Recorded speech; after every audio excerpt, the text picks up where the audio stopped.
It happened on a sweaty July afternoon, the kind where the heat sticks to your skin like guilt and the air outside feels heavier than anything you're carrying inside. I was sitting in our late father's crumbling workshop behind my mother's house, minding my own business, sorting through a dusty box of old notebooks and rusted tools that no one had touched since Dad passed away 4 years ago. Life had been chaotic. In the months leading up to that day, bills piling up like bad decisions, my job hours getting cut, and my older brother Daniel returning home after 8 years in the army, now working with the Federal Security Department in a job none of us understood clearly. He was the golden child, disciplined, respected, intimidating without trying. I, on the other hand, was the one who never got serious, the one who didn't follow through, the one family members looked at with forced sympathy and silent disappointment. So when I found Dad's old leather badge case in the bottom of the toolbox, I didn't think much of it at first. It wasn't even a real badge, just a shiny novelty one he used when he volunteered in the neighborhood patrol decades ago. I wiped it clean and slipped it into my pocket without thinking, planning to take it inside later. That stupid, meaningless act was the spark that set off a storm I never saw coming. About an hour later,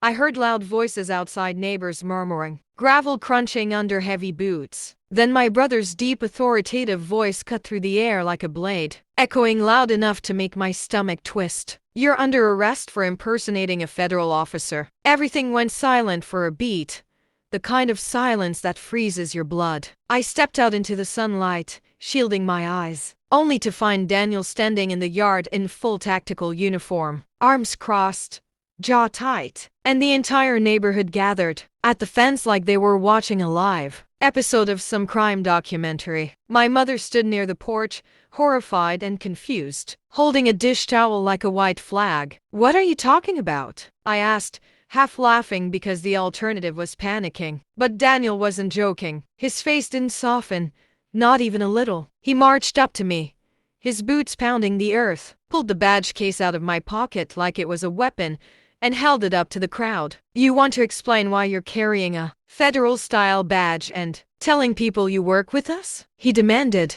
My heart dropped to my knees. What? I never told anyone anything. But then he revealed something I didn't expect. One of the neighbors, old Mr. Hawkins, claimed I had flashed a badge at him earlier that morning and told him to stay vigilant because federal investigations were ongoing in the area. My jaw dropped. The only conversation I had with Mr. Hawkins was about his broken wheelbarrow and the weather. But somehow, between his fading memory and neighborhood gossip, a rumor had formed. And my brother, already stressed and suspicious from his job, had swallowed it whole. He grabbed my wrist, not violently, but firmly enough to humiliate me in front of everyone, and started pulling me toward his truck. "Daniel, stop! This is ridiculous!" I shouted. My mother rushed down the porch steps, yelling at him to let me go, but he kept dragging me like a criminal caught in the act. I stumbled, nearly falling, and I could feel every pair of eyes burning into my back. My pulse was too loud, my breath too fast. For a moment, I genuinely thought he might actually take me in. But what hurt most wasn't the embarrassment, it was the realization that my own brother believed I was capable of something so foolish. He, the one who used to defend me from bullies, who spent summer nights teaching me to climb trees, who shared secrets with me under blanket forts. But war, duty, and 8 years of distance had changed him into someone who saw threats everywhere, even at home. Finally,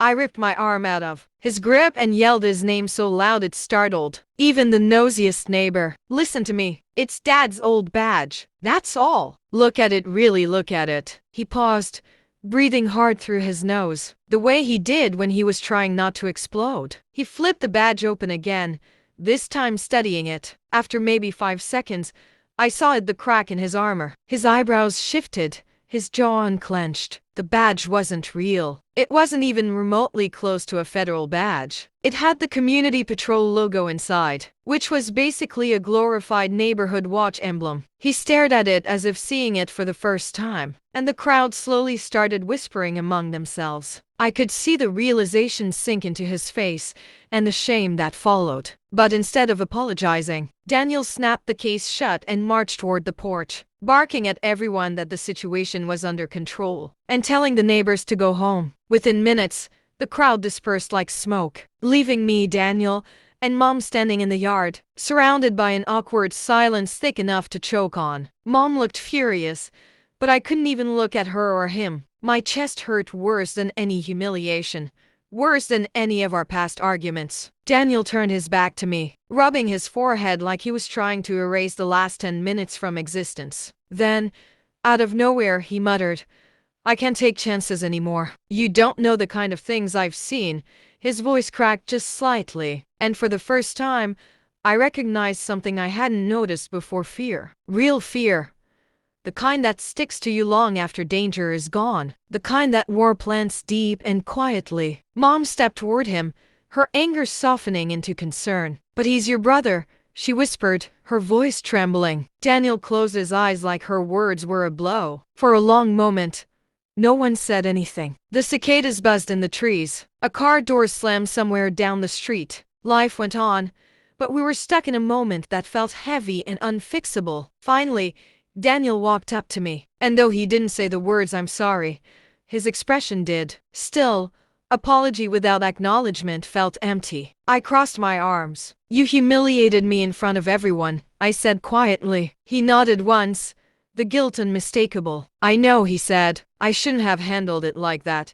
It wasn't enough. But it was more than I expected." What came next surprised me even more. He sat down on the porch steps and began really talking about his job, his anxiety, the way he'd been trained to react first and question later, and how being back home felt strange and unsafe because, in his mind, danger never stays far. I listened, my resentment slowly dissolving as I realized he wasn't attacking me, he was drowning. And that false alarm was just the surface of a deeper wound. We talked for almost an hour, long enough for the afternoon sun to sink into an orange haze. He finally admitted that he'd been worried about me too. He knew I was struggling financially, mentally, and the idea that I might be pretending to be something I wasn't scared him, not because of the law, but because he didn't want me to spiral. By the time evening settled, the tension had eased, though the embarrassment lingered like a bruise. But in an odd way, that chaotic moment forced us to confront problems neither of us had